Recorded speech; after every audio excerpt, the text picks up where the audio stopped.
Welcome to our next video. आज video रे हम रखिछंती आधार कार्ड रे एड्रेस अपडेट केमिति करिबा। घरे बसी आधार कार्ड रे हम एड्रेस अपडेट केमिति करिबा। देखंतु आधार कार्ड रे एड्रेस अपडेट करिया को हेले हमकु आधार कार्ड रे मोबाइल नंबर लिंक थिबा जरूरी। त सहित हम डॉक्यूमेंट्स को दरकार जो डॉक्यूमेंट्स रे हम एड्रेस प्रूफ भाबे हमें आधार कार्ड यूज करिबा।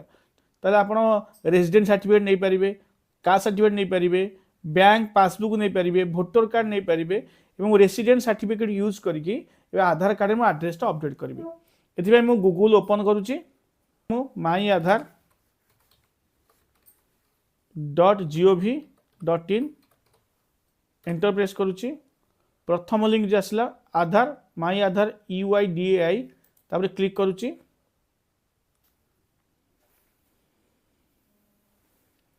एबे लॉगिन रे क्लिक करुच्ची।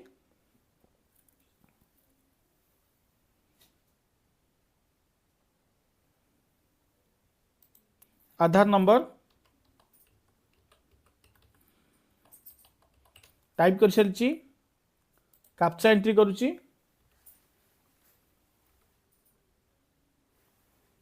लॉगिन ओटीपी रे क्लिक करुच्ची। एबे आधार रजिस्टर मोबाइल नंबर ओटीपी जीवो, से ओटीपी आनी के एठी एंट्री करिया को पड़िबो।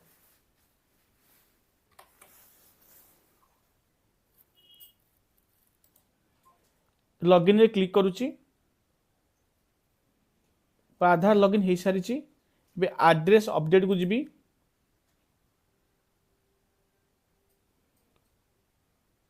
प्रथम option update address using your documents इतरे क्लिक करी। देखो मो लिमिट अच्छी ना मु 2 थर चेंज करी पारिबी।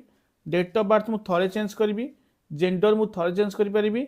एड्रेस में कौन लिमिट ना मु जे थर भी चेंज करी पारिबी। प्रोसीड टू आधार रे क्लिक करुच्ची।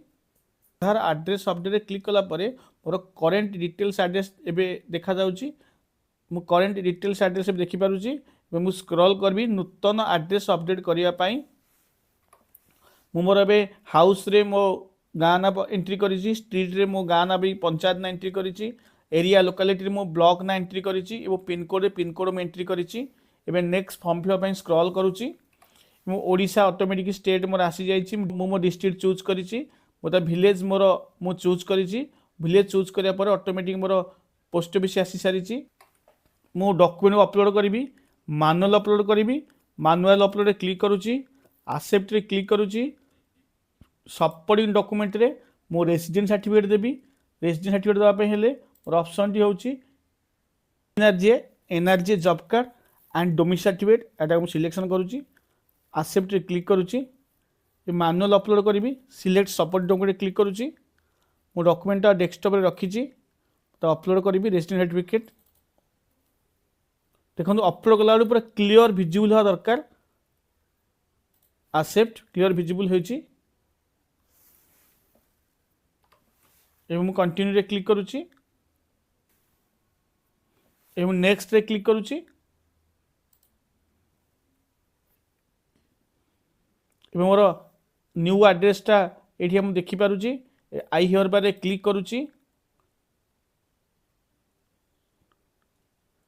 नेक्स्ट रे क्लिक करुची। आई हियर बाय कन्फर्म रे क्लिक करुची। मु गोटे पेमेंट गेटवे चूज करुची रोजर पे। मेक पेमेंट रे क्लिक करुची। क्यूआर कोड स्कैन करके मते पेमेंट करिया पड़िबो।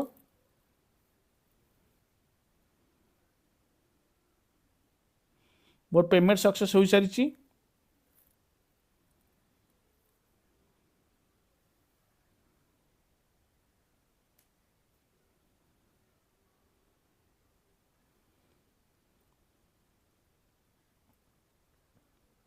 डाउनलोड एक्नॉलेजमेंट रे क्लिक करुची। एक्नॉलेजमेंट स्लिप मोर डाउनलोड हो सारी। मो बर्तमान मोर एड्रेस अपडेट पई ऑनलाइन रे एप्लिकेशन दे सारी। अपेक्षा करी एड्रेस अपडेट हो गला परे मु डाउनलोड करी आधार टी मु नै परिबी। धन्यवाद।